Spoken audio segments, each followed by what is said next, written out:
Oi, eu sou Leandro e hoje estou aqui para falar sobre a segunda temporada de The Last of Us, uma série que está disponível na Max. What's inside? People. What's outside?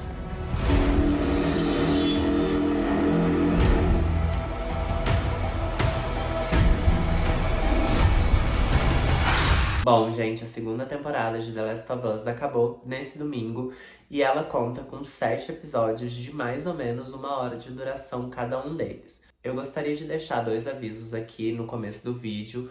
O primeiro é que, sim, eu estou resfriado e eu estou com um pouquinho de dor de garganta, então eu estou fanho, minha voz tá sumindo e esse vídeo vai ter que ser o mais breve possível. E o segundo recado é que esse vídeo tem como objetivo analisar somente a segunda temporada da série que passa na Max e foi produzida pela HBO. Eu sei que muitos canais e muita gente foca muito nas mudanças que existem do jogo para a série, mas eu acho que quando a gente tá falando de uma adaptação, a gente não pode esperar que ela seja uma tradução ipsis literis do material original. Se a gente quer a história original, a gente tem que voltar para o material original e, no caso de The Last of Us, jogar o jogo que é a história original.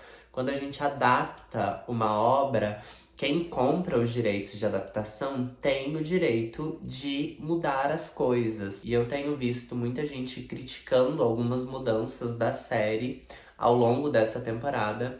E eu acho que algumas críticas não são nem pertinentes. Então, voltando o foco pro tema desse vídeo, a segunda temporada de The Last of Us já começa com um salto temporal de 5 anos. A gente tem um vislumbre de onde a gente estava, da Ellie e do Joel conversando lá do final da primeira temporada. E depois a gente tem esse salto temporal de 5 anos, onde o Joe e a Ellie já estão vivendo em Jackson, mas a gente percebe que a relação deles mudou. E durante essa temporada, a gente então vai ter alguns flashbacks, inclusive um episódio inteiro de flashback, para contextualizar essa mudança, esse crescimento, esse desenvolvimento e até mesmo esse distanciamento da relação desses dois personagens. O que é muito interessante, porque o Joel aqui já é um homem de mais de 50 anos e a Ellie é uma adolescente de 19 anos. Então ela tá começando a vida adulta agora e ela tem se tornado cada vez mais explosiva e mais inconsequente nas suas ações. Ela pensa muito nos acontecimentos da primeira temporada e principalmente no fato do Joel ter tirado ela dos vagalumes e ter impedido que houvesse a possibilidade de se criar uma cura através dela.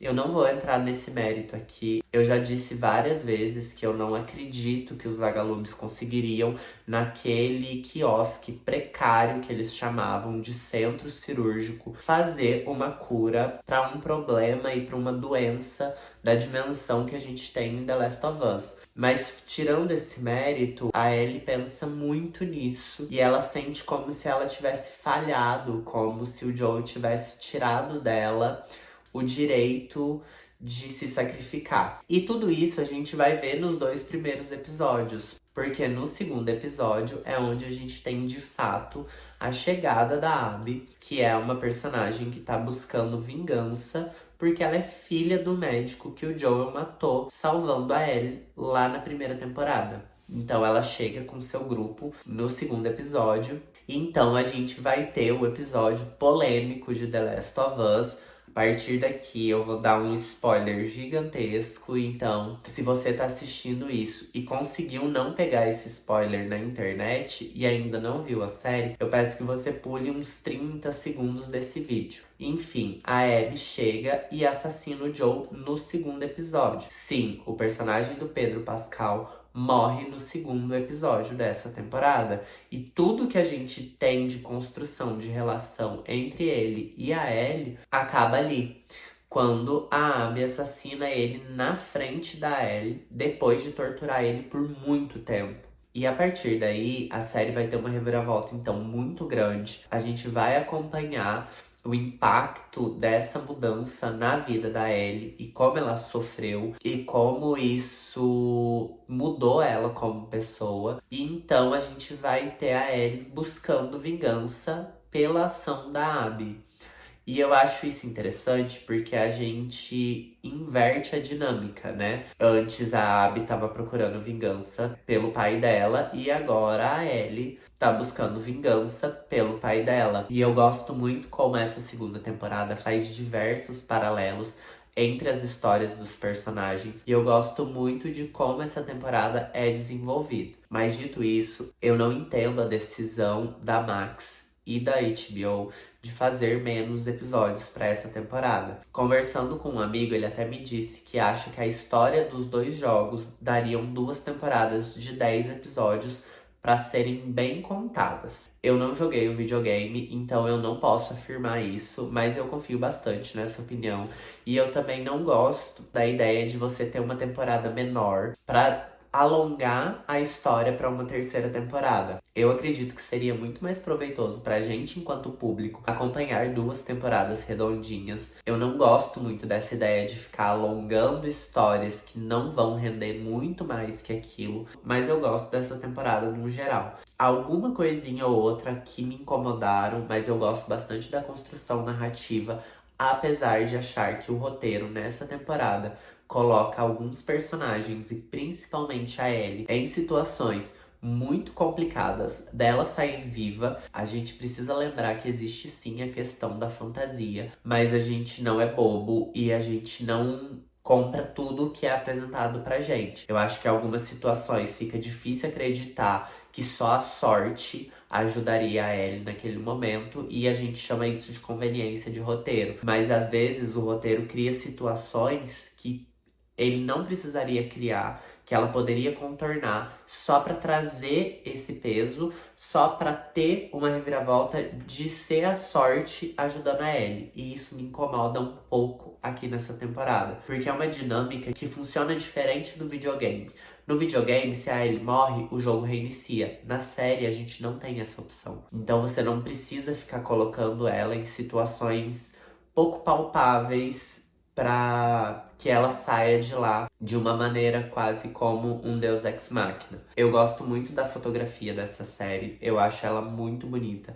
Existem alguns episódios que foram realmente gravados em locações externas. O segundo episódio foi gravado com neve de verdade, numa montanha de verdade, e isso é muito precioso. Existem alguns momentos que essa fotografia e que a computação gráfica não funcionam tão bem. Sim, no último episódio tem a cena do mar e eu não comprei tanto aquilo como um mar de verdade, mas a gente passa por cima porque é o último episódio e a gente tá bem empolgado com o que vai acontecer. Eu gosto muito dos efeitos especiais dos infectados e eu queria ter visto mais deles nessa temporada. A gente tem a introdução dos esporos, que é um conceito que na primeira temporada não foi apresentado, foi apresentado somente agora. E ficou muito legal, é um efeito muito bonito. É muito interessante como eles conseguiram criar essa dinâmica do Cordyceps soltando esporos no ar. Isso é muito incrível, ficou muito bonito. Eu gosto bastante da dinâmica da série. Mesmo achando que essa temporada a dinâmica mudou um pouco, eu acho que ela tá ainda mais me lembrando um videogame com fases onde os personagens têm que ir vencendo essas missões. Eu gosto bastante de como ela é montada. Como eu disse, eu gostei muito do 5º episódio. Eu acho o melhor episódio dessa temporada. É um episódio belíssimo, muito emocionante, muito bonito, muito bem escrito, muito bem dirigido, muito bem atuado. Eu só acho que esse 5º episódio tá encaixado no lugar errado na temporada. Eu gostaria que ele fosse o terceiro e não o 5º. E eu não entendo a decisão de colocar esse episódio como o 5º, apesar de conseguir ver a linha narrativa dele se encaixando ali na série. Mas o que eu mais gostei nessa temporada de longe foram as atuações. A Bella Ramsey tá destruindo na atuação. Eu não consigo entender por que a internet critica tanto ela só pelo fato dela não parecer a Ellie do jogo. Ela é uma ótima atriz e ela interpreta muito bem, ela consegue passar muito das emoções que ela tá sentindo apenas com gestos, com olhares, e eu acho que isso que torna a atuação dela tão excepcional. E eu não preciso vir aqui rasgar elogio pro Pedro Pascal, porque tudo que esse homem toca vira ouro. Eu gosto muito dele, eu acompanho o trabalho dele há muito tempo. Ele tá em alta agora em Hollywood, então a gente tá vendo ele em várias produções. Logo ele vai estar no Quarteto Fantástico, que eu também tô muito ansioso pra assistir. Mas eu confesso que eu fiquei triste, mesmo sabendo que o personagem seria tirado de cena. Eu queria muito ver ele mais vezes. A gente vê ele saindo de cena no segundo episódio, voltando somente no quinto. E eu não sei como eles vão conseguir encaixar mais dele numa próxima temporada. Então eu acho que ele encerrou a participação dele aqui. Eu fiquei muito feliz de poder ver ele interpretando o Joel de novo, mas eu fiquei muito triste com a saída dele da série. Enfim, eu gosto muito da atuação de todo mundo que trabalha aqui. Eu acho que a gente tem grandes nomes, mas eu gosto sempre de dar um destaque muito maior pra Bella Ramsey e pro Pedro Pascal, porque eu acho que eles são a alma da série. Eu vi todos os making-offs dessa temporada e eu acho muito incrível como eles terminam cenas que são extremamente emotivas e eles se abraçam e dão risada e simplesmente saem dos personagens com uma facilidade muito grande, com a mesma facilidade que eles cativam a gente na tela. A trilha sonora dessa segunda temporada está impecável, inclusive a gente tem a Bella Ramsey e o Pedro Pascal cantando diferentes músicas que ficam muito bem encaixadas na narrativa da série. E eu preciso confessar que o final foi a parte que eu menos gostei dessa temporada. Na verdade, eu gosto do corte que a série tem, aonde ele corta pro final. A gente tem um momento de suspense e o episódio corta. E depois ele tem quase como um pequeno resumo, um pequeno vislumbre da próxima temporada. E isso me desmotivou um pouco. Eu não quero ver mais uma temporada se passando no mesmo lugar, de uma diferente perspectiva. Eu queria já saber mais ou menos o que vai acontecer e como a gente vai se encaminhar para o encerramento. Como eu disse, eu não entendo essa decisão de querer prolongar algumas histórias, mas já que é pra ser assim, pelo menos a gente vai ter mais uma temporada, só que vai demorar pelo menos mais 2 anos. Então a gente vai ficar com esse gap entre uma temporada e outra, assim como foi entre a primeira e a segunda. E isso desanima um pouquinho quem tá tão imerso e tão envolvido nessa série quanto eu. Dito tudo isso, a minha nota pra segunda temporada de The Last of Us é 7 de 10. Eu acho que é uma temporada boa, mas ela não é tão boa quanto a primeira. Eu acho que a gente perde um pouco o fio da meada quando a gente pega uma história fechada e divide ela para tentar prolongá-la. Eu gosto do que eu vi, mas eu queria mais e eu queria de uma maneira um pouco melhor. E então é isso. Se vocês gostaram desse vídeo, deixem o like, se inscrevam aqui no YouTube, isso me ajuda muito a crescer na plataforma. Ativem o sininho para receber notificação sempre que eu posto um vídeo novo. Comentem aqui o que vocês acharam dessa temporada, ou se vocês vão dar uma chance pra série se ainda não assistiram. Compartilhem esse vídeo com seus amigos que gostam de The Last of Us ou que não sabem muito bem o que assistir na Max. É isso, um beijo, até mais e tchau!